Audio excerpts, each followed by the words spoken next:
Oi, pessoal. Eu acho que vocês já ficaram tudo presos no cantata de Natal, né? Vocês estão felizes? Esse cantata de Natal de hoje à noite, ano passado, a gente fez essa apresentação em 20 cidades nos Estados Unidos. E hoje à noite a gente fez a mesma apresentação.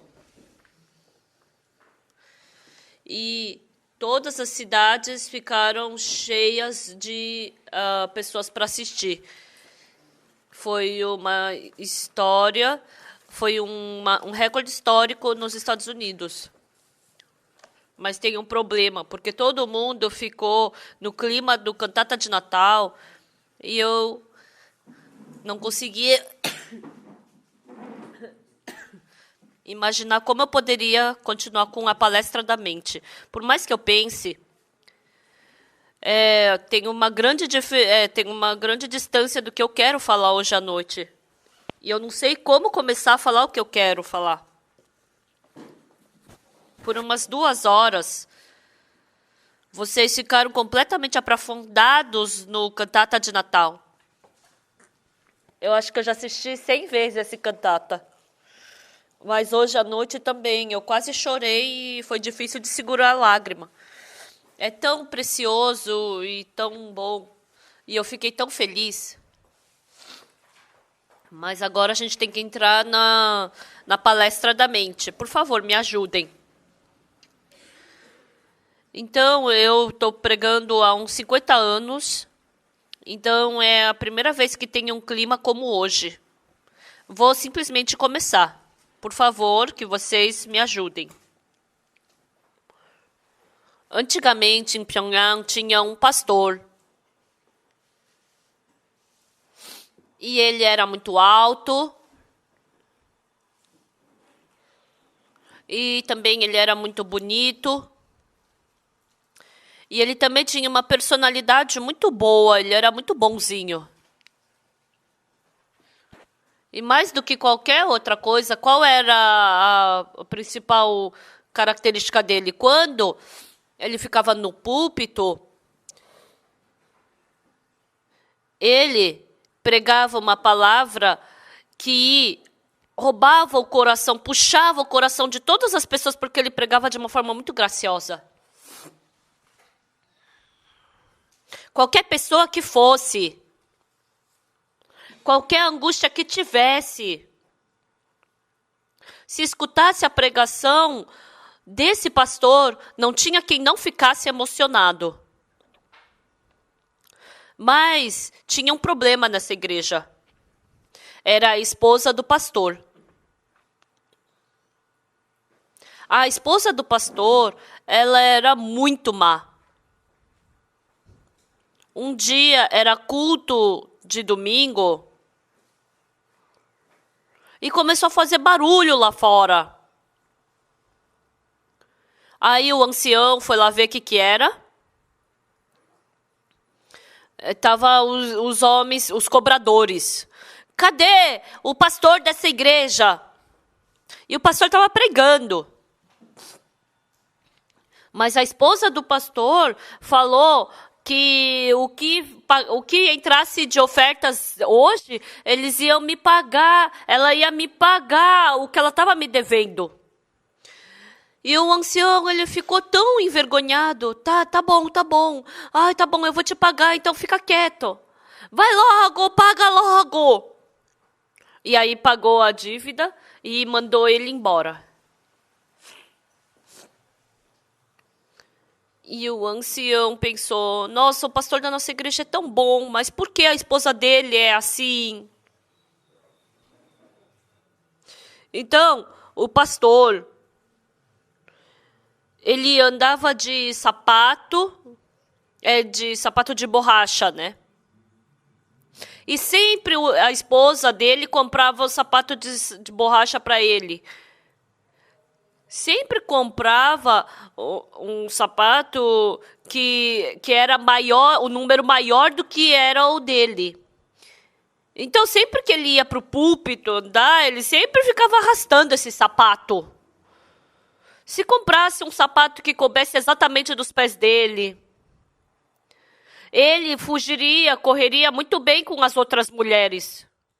Era assim que ela tinha tantos ciúmes dele. Então, esse pastor sempre ficava arrastando seu sapato. Então, ele podia ficar irritado com isso, mas ele nunca ficava irritado. E quando ele tinha um buraco na roupa,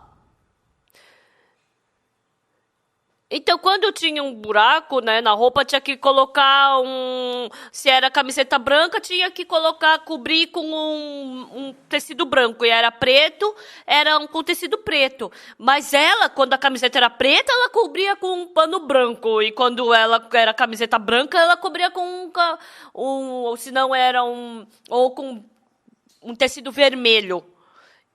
Porque se ele usasse uma roupa muito bonita, as mulheres iam grudar nele. Ela tinha muitos ciúmes dele. Então, na igreja, sempre a esposa do pastor causava problemas. E sempre que as pessoas da igreja se reuniam, eles diziam: ai, dentre tantas mulheres, por que o pastor casou com essa mulher?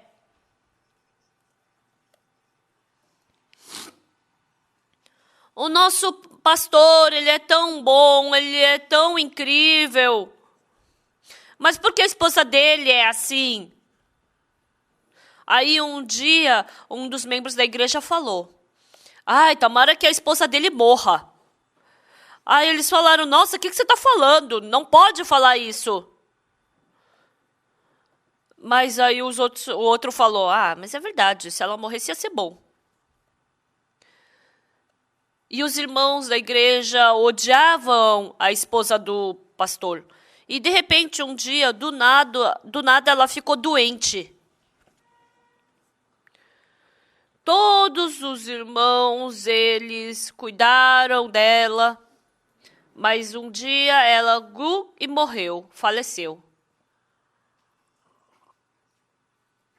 E o pastor estava chorando tão tristemente. E os irmãos da igreja também choraram junto. Choraram. Ah, mas ainda bem que aconteceu isso. Agora, só o pastor casar com uma nova esposa. E depois, eles tiveram um funeral para a esposa do pastor. E depois de um tempo passado, do funeral, os anciãos vieram procurar o pastor. Pastor, a gente conversou sobre uma coisa e queria falar contigo. Ah, o que é? E os anciãos começaram a falar: pastor, é o sonho dos irmãos da nossa igreja. Dessa vez, quando você escolher uma esposa, o pastor fica quieto. Porque a missionária vai ser como nossa mãe.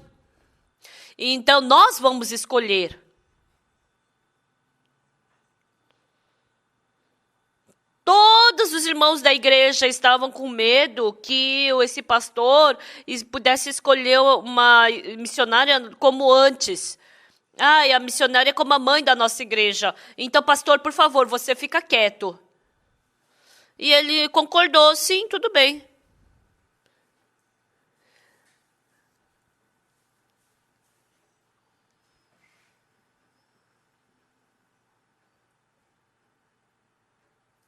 E assim, procurando pela toda a vizinhança, eles encontraram uma esposa que era boazinha, cozinhava bem, limpava bem, tinha um bom coração e costurava bem.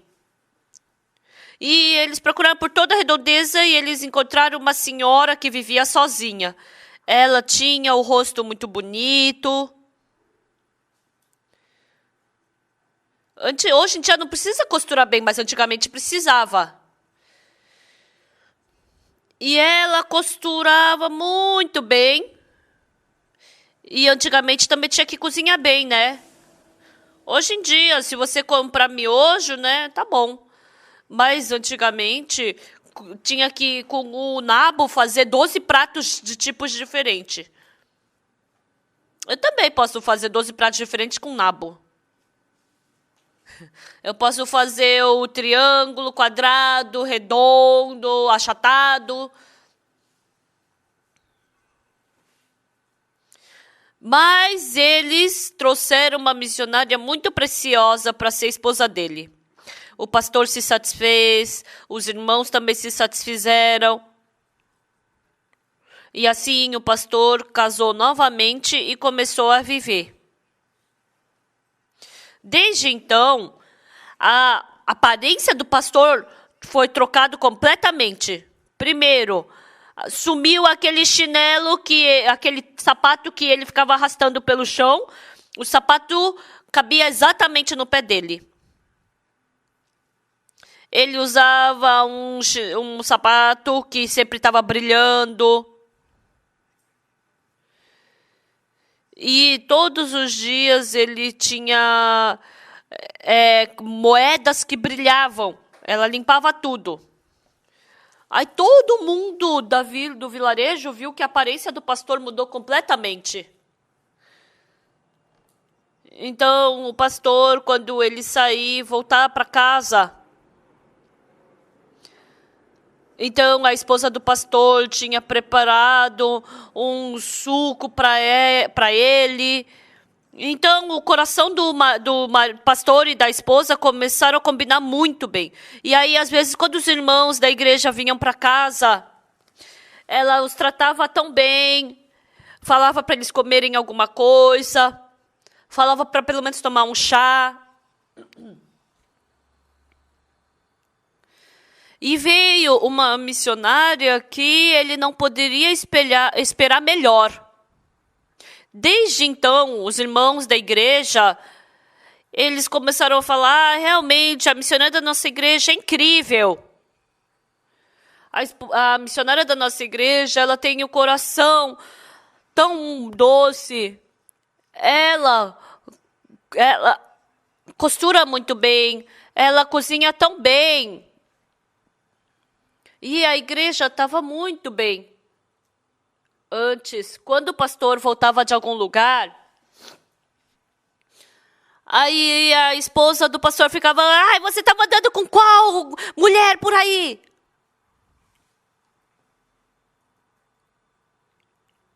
Então, o pastor, ele sempre tinha um pouco de moeda na sua luva. E ele chacoalhava e falava, eu vou comprar umas coisas para você, não se preocupa. Mas agora ele não precisava fazer mais isso. Ai, querido, tá tão frio e você ficou andando por aí para pregar. Ai, senta um pouquinho, toma esse chá. Antigamente, a esposa dele, ele não podia conversar com essa esposa dele. Mas agora, a esposa e o pastor se sentando, eles podiam conversar assim de uma forma muito divertida. E o pastor estava tão feliz. No começo, ele não podia se sentar e conversar com a sua esposa, né? Porque não tinha como conversar. E porque quando eles se sentavam, ela sempre tentava arranhar ele. E ele ia assim, no frio, ele ia sozinho e orava na igreja, lia a Bíblia. Era um pastor que estava vivendo assim. Mas, agora, com essa missionária, ele achou muito interessante conversar, achava muito legal. Aí ele olhava para o relógio, já são 3 horas da tarde, não dá para sair. Então ele parou de visitar as casas. E porque ele gostava muito de estar com a sua esposa, ele passou muito tempo com ela. E os dois sempre ficavam rindo e sorrindo. Passou 1 ano, 2 anos, 3 anos, 4 anos. E depois de 4, 5 anos,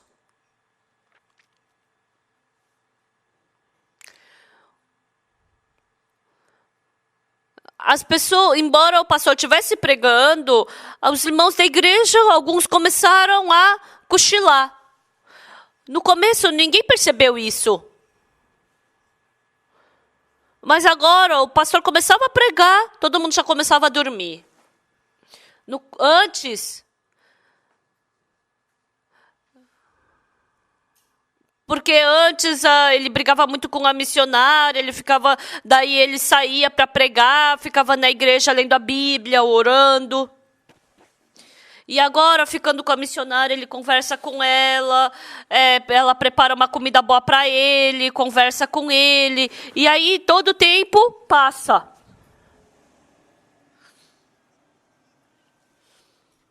E passaram-se alguns anos. E agora, os irmãos, escutando a pregação do pastor, começam a dormir. 1, 2, começaram a cochilar. E dentre os irmãos da igreja, eles começaram a falar o quê? Estou com saudade daquele pastor antigo.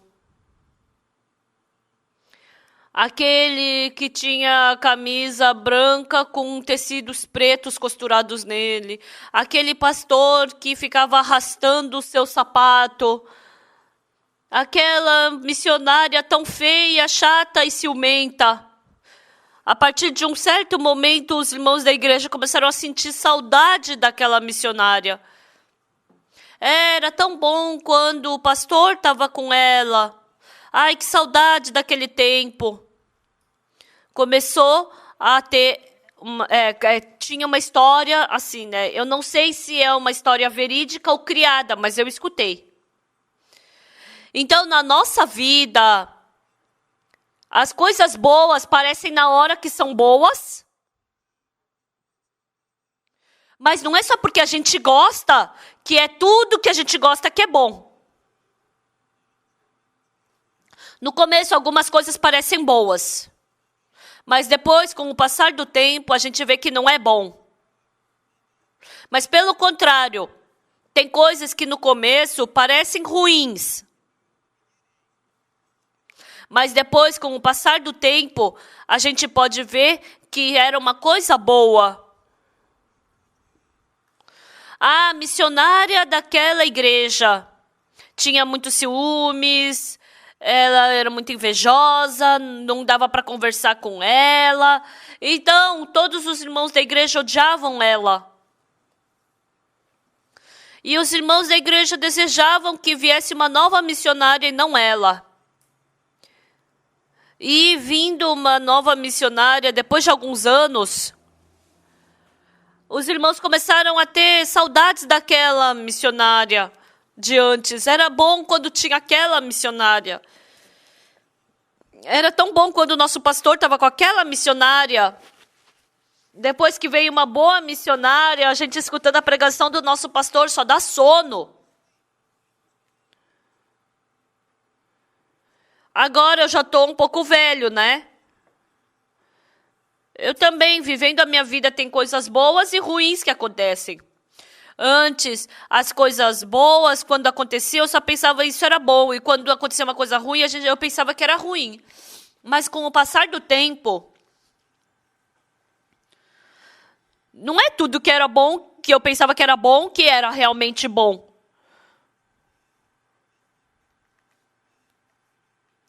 Mas dentre as coisas que eu pensei, isso é ruim, isso é mal, isso é prejuízo para mim, na verdade foram bons depois. Desde que eu era criança, eu frequentei a igreja. Eu aprendi na igreja, ir para o culto de domingo, fazer boas obras, viver de uma forma bondosa, não mentir. Eu recebi esse tipo de treinamento. Porque eu frequentava a igreja sem saber de nada. E eu vivia querendo viver desse jeito. Mas as coisas não aconteceram assim. Quando eu estava, na época do meu crescimento, né, a Coreia estava em guerra e eu passei muita fome. Então eu roubava nabo do campo de outras pessoas, roubava batata, roubava também trigo. E assava e comia, eu fiz muitas coisas más. E quando eu ia para a igreja, a igreja me ensinava que roubar era uma coisa má. E eu implorava para Deus, para Ele me perdoar. E quando eu ficava me divertindo novamente com os meus amigos, eu roubava caqui de outras pessoas, amendoim, maçã. Eu vivi assim por muito tempo. Até os 19 anos eu vivi dessa forma. E quando eu fiz 19 anos, eu descobri que tipo de pessoa eu era. Antes eu pensava que eu era bonzinho, eu pensava que eu era ótimo, eu pensava que eu era inteligente. Mas quando eu fiz 19 anos, quando eu penso agora, eu penso que Deus me emprestou os olhos dele.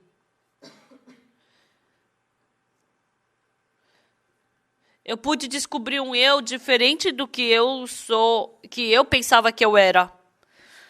Eu roubava maçã de outros campos, caqui. Então, esse tipo de vida errada que eu estava tendo permitiu com que eu visse quão mal, imundo e sujo eu era. Então, embora eu vivesse assim, com os 19 anos, eu fiz uma maldade uma vez.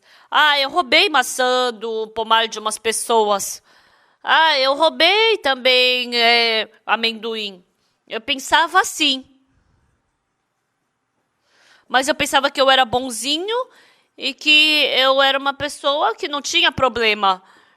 Mas através dessa minha pessoa, o coração de confiar em mim mesmo, o coração de olhar para mim mesmo, começou a fazer refletir um novo mundo. Eu não sou uma pessoa boazinha. Eu não sou uma pessoa fiel. Eu, embora frequente a igreja, eu sou mau. Eu sou sujo. Eu sou um ladrão. Embora eu vivesse assim, até os meus 19 anos, eu pensava, eu fiz maldade, mas eu não fiz tanta maldade assim. Eu pensava assim. Mas, quando eu fiz 19 anos, aconteceu uma coisa para mim. Eu fiz prova, eu fiz um teste vocacional para entrar no exército. Naquele tempo, no exército, não tinha um tratamento bom. Então, não era difícil de entrar, era só você entrar na fila que eles aceitavam qualquer pessoa. Mas no teste físico, eu fui reprovado, porque o meu dente da frente era quebrado, por isso que eu não fui aprovado. E isso se tornou uma oportunidade para eu poder olhar para a minha pessoa. Eu fracassei para ser um soldado, né? Então, será que eu sou realmente uma pessoa boa? Será que eu sou uma pessoa inteligente? Então, eu vi que eu fui enganado por mim mesmo. Desde então, eu descobri quão sujo e mau eu era. Então, até agora a gente tem lido Lucas capítulo 15. Se ele desejasse, tudo que ele quisesse que desse certo, tivesse realmente dado certo, e ele ganhasse dinheiro, ele não teria pensado nele dessa forma. Então, o filho pródigo, ele gastou todos o dinheiro do seu pai com as prostitutas. E quando ele estava na posição de morrer de fome no chiqueiro, através disso, Deus mostrou para o filho pródigo a sua verdadeira imagem. Então, dentre nós, não existe ninguém que não cometa pecado. Mas deve ter pessoas que pensam que são mais boazinhas que as outras e pensam que são boazinhas. E mesmo mentindo, mesmo roubando, mesmo odiando os outros, mesmo sendo mal, tem muitas pessoas que pensam que são boazinhas. Então, dentre muitas pessoas que vivem nesse mundo,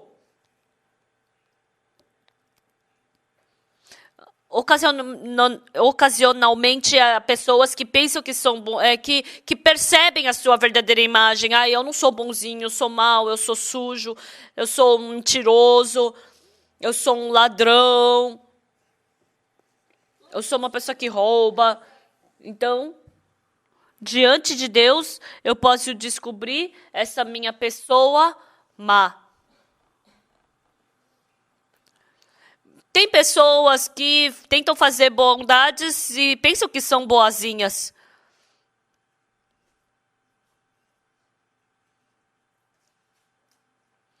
Mas quando a pessoa descobre eu sou mau, eu sou imundo, eu sou sujo, eu sou lascívio. Se a pessoa, quanto mais ela é boazinha, mais arrogante ela fica. Quanto mais a pessoa percebe que ela é mais suja, imunda, má, ela mais humilha e abaixa o seu coração. Em Lucas capítulo 15, o filho mais velho, ele diligentemente servia ao seu pai. Então ele não percebeu que ele era mau e sujo. Mas porque o segundo filho desperdiçou todos os bens do pai, ele percebeu a sua maldade. Ele percebeu a sua tolice. Ele percebeu quão sujo ele era. Agora, o segundo filho, embora ele estivesse desperdiçando todos os seus bens, pela primeira vez, ele descobriu a sua imagem. Então, quando Deus criou o ser humano, ele não nos criou tão forte quanto um leão, ou se não alto como uma girafa, ou se não tão forte como um touro. Embora o ser humano seja inteligente, mas ele é fraco, ele é sujo. Deus criou assim. Então, pessoal, nós temos que saber quão sujo, quão maus, quão imundos, quão mentirosos nós somos.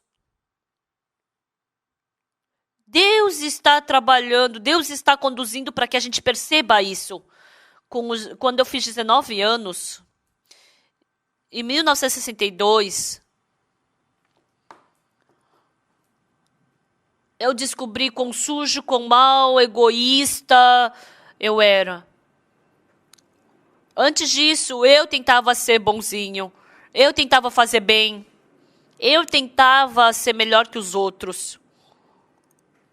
Depois que eu percebi quão sujo, imundo e mau eu era, eu descobri o que eu fiz. Agora já não sou eu quem faço. Eu desejava agora que Deus me transformasse. Mesmo que eu frequentasse a igreja antes, eu não acreditava em Deus. Eu acreditava na minha pessoa. E assim, o coração de acreditar em mim mesmo foi quebrando. O meu coração começou a se mover para acreditar em Deus. Deus, tudo que eu fiz é sujo e mal. Até agora, tudo que eu fiz foi pecado. Agora, Deus, por favor, que o Senhor me mude. Que o Senhor lave os meus pecados. Meu coração atingiu esse ponto. E desde então, sabe o que foi incrível? Deus começou a trabalhar na minha vida. Antes eu queria fazer. E eu vi Deus trabalhando dentro de mim. Então, o fusível nos Estados Unidos,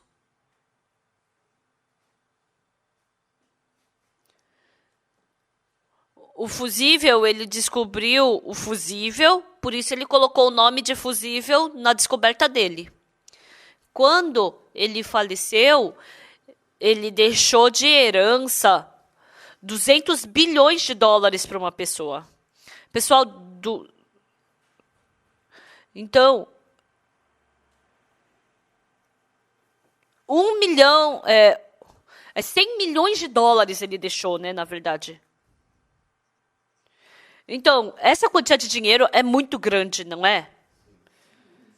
Então, quando teve a Coreia sofreu com o FMI, se investissem 100 milhões de dólares ia salvar a Coreia. Mas a herança do fusível era 20 bilhões de dólares. Embora ele tivesse muito dinheiro, a vida dele foi infeliz. Quando ele morreu de fome. Porque não tinha ninguém cuidando dele no hotel. Diz que ele morreu de fome no hotel. Como que ele ganhou dinheiro? Ele criou o fusível. Ele não criou o fusível porque ele queria. Um dia ele criou uma máquina. E ele errou. E aí, por acidente, ele deu muita carga elétrica na máquina. E aí, pum, estourou a máquina. E ele pensou que toda a sua máquina tinha queimado. Mas quando ele abriu a máquina estava... o motor estava perfeito. O que tinha acontecido? Ali na entrada tinha um pedacinho, uma conexão bem fraca, que era com cobre fino, e aí que estourou. E queimando aquele pedaço fraco de cobre fraco, né? Então, por querer, ele começou a fazer esse pedaço de cobre fraco. Por quê? Porque não estourou a máquina, porque derreteu somente esse pedacinho de cobre. E isso se chama fusível.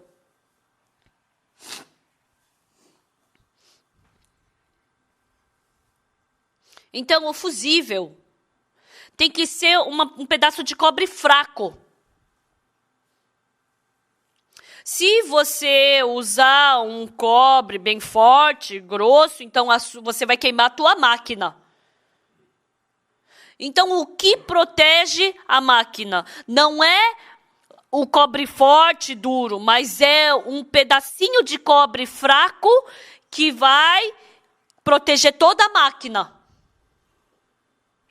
O fusível, com isso, ele começou a anunciar isso para o mundo inteiro. Grandes e pequenas empresas queriam utilizar essa invenção do fusível e eles começaram a criar fábricas e começou a ganhar bastante dinheiro.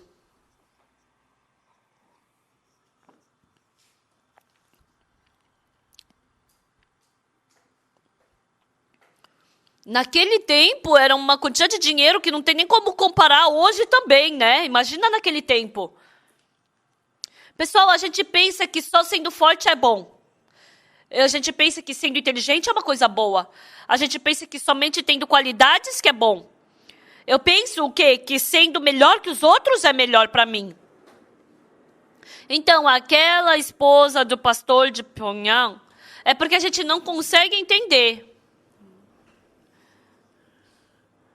Mas por causa da maldade, da sujeira, da inveja dela, ele orava, lia a Bíblia. Entrou fortemente a palavra de Deus no coração do pastor. Por quê? Por causa dessa dificuldade que ele tinha com a esposa. Só porque é mais inteligente do que eu, só porque é mais rico do que eu, só porque você é bom, você é mais inteligente que o outro, tem mais dinheiro que o outro. Você não pode ter coração arrogante por causa disso.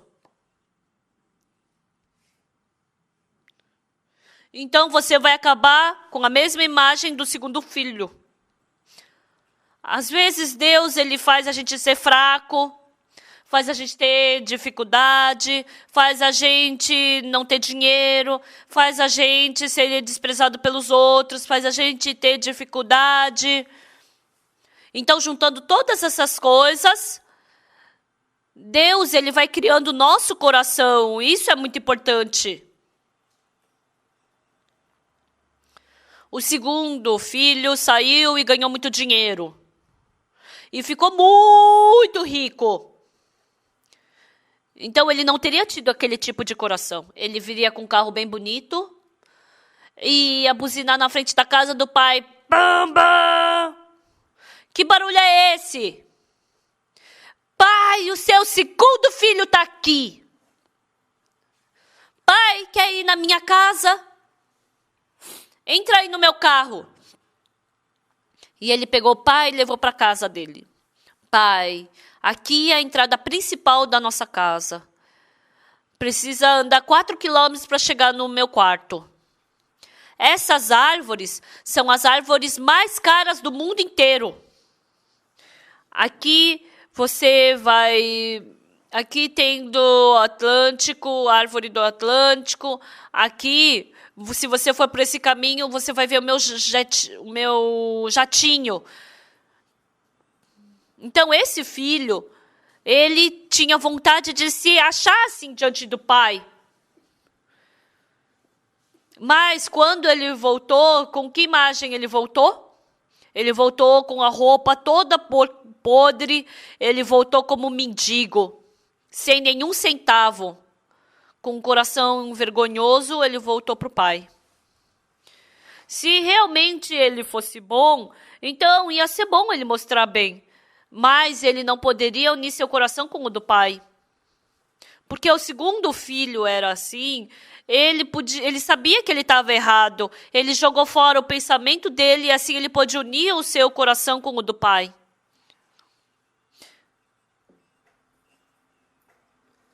Então, se você é bom, se você é inteligente, então é difícil você unir o seu coração com o de Deus. Por isso, Deus nos quer fraco. Deus faz a gente somente cometer pecado. Ele faz a gente mentir.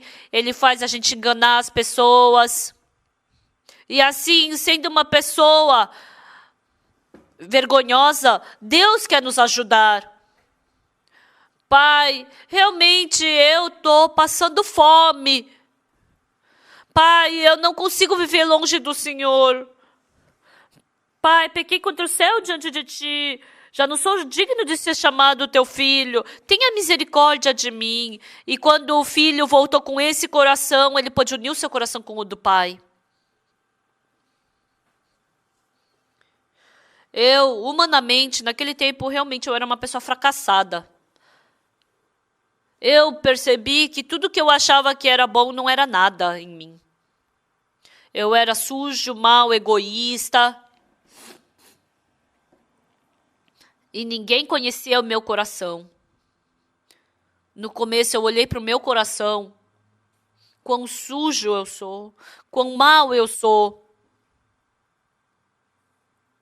Realmente eu tive muita vergonha diante de Deus. Eu chorei. E eu implorei pela misericórdia de Deus, pelo perdão de Deus. E eu falei que eu não ia mais viver com o meu coração. Desde então, meu coração se pôde se unir com o coração de Deus. Agora também eu vejo o meu coração e o coração de Deus. Em 1980, eu fui uma vez para a colônia dos leprosos. No começo, eu fui convidado para ir para a colônia dos leprosos para pregar por uma semana, mas eu fiquei com medo de ficar com lepra também. E eu pensei, porque eu nunca fui para a colônia dos leprosos, como será que eu vou comer lá? Será que eles vão falar para eu comer com eles? Ou como será que a gente vai dormir? Será que a gente vai dividir o mesmo quarto? Eu tinha essa preocupação. E eu orei sozinho na igreja. E o surpreendente é que naquele tempo Deus fez eu perceber uma palavra da Bíblia. Jesus entrou na casa de Simão, o leproso. É uma palavra que eu conhecia muito bem na Bíblia, mas eu me assustei. Jesus Cristo, tão honrável, tão santo, tão precioso, tão glorioso, ele foi para a casa do leproso. E eu? Quem sou eu para ficar hesitando em ir para a casa de um leproso? E, de novo, eu pensei. Então, leproso não é nada de especial. É só se você pegar lepra, você fica leproso. E naquele tempo, acabou todo o meu obstáculo sobre os leprosos. E eu fui e vivi com os leprosos, dormi com eles, comi com eles. E quando eu penso no meu passado, esse não foi o meu coração. Eu não posso fazer isso. Esse coração é de Jesus. Não é sempre que é assim. Mas às vezes o meu coração, porque ele é sujo, mau e imundo, Pastor Oxuparque, se seu carro é podre, é quebrado, é velho, então você anda no meu carro. Se o seu carro é sujo e mau, eu vou te dar o meu coração, por isso você vive com o meu coração.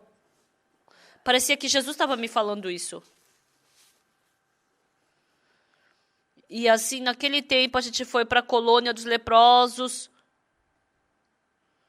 Naquele tempo, no próximo ano, eu fui em 7 colônias leprosas fazer conferência. Então, eu fiquei com os leprosos, comi com os leprosos, dormia com os leprosos, não era nada de problema. E eu sabia claramente que aquele não é o meu coração, é o coração de Jesus. E eu também, depois eu indo para a colônia dos leprosos, eles pensaram que eu era leproso também.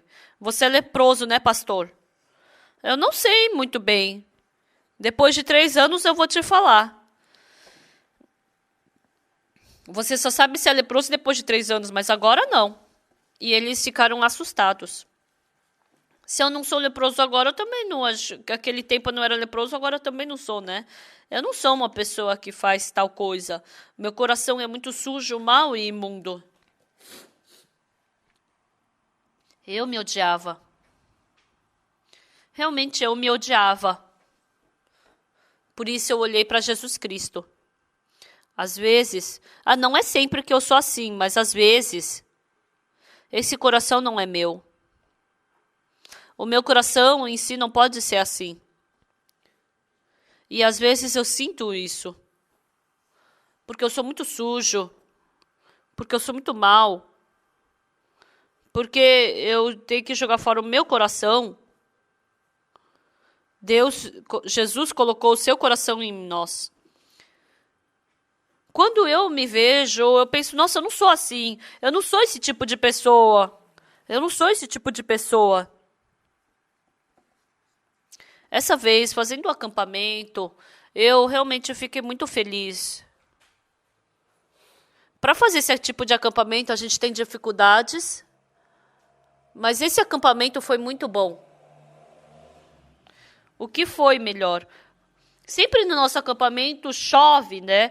Mas não choveu esse ano, foi muito bom. Esse ano, o Coral Graças, ele ficou em primeiro lugar no competição de coral, e os cidadãos de Pusan puderam escutar a música deles. Isso foi tão bom.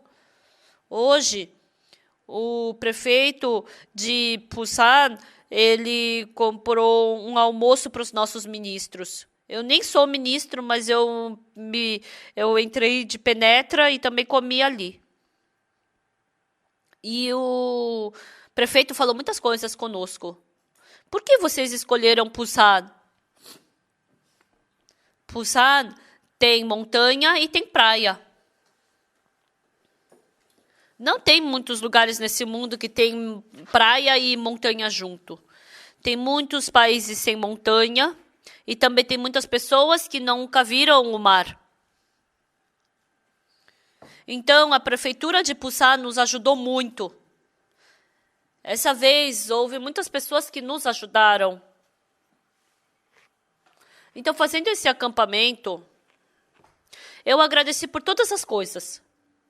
Eu vou para o banheiro. E quando eu vou para o banheiro, eu me assusto. Quantas milhares de pessoas estão aqui? Parece que acabou de limpar o banheiro. Sempre está limpo. Os nossos estudantes, eles têm esse coração limpo. É cumprir o horário. É um lugar que tem milhares de pessoas. A gente vê que ninguém briga, ninguém está brigando, nem batendo em ninguém. Fazendo esse acampamento, Hoje é o 4º dia. Amanhã é domingo, então amanhã é o 5º dia, né? As pessoas que estão fazendo o acampamento estão tão agradecidas. Terça-feira passada a gente foi para a Assembleia Legislativa. Aí a gente almoçou com os ministros. E a gente se encontrou com uma pessoa, por acaso, que pertence à área de Busan. E ele ficou tão feliz. E ele deu um relógio para todos os ministros de presente.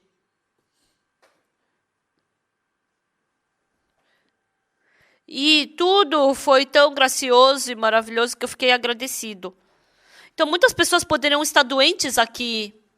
A gente tem um grupo médico, mas ninguém nunca ficou doente. Eles falaram que ninguém veio procurá-los.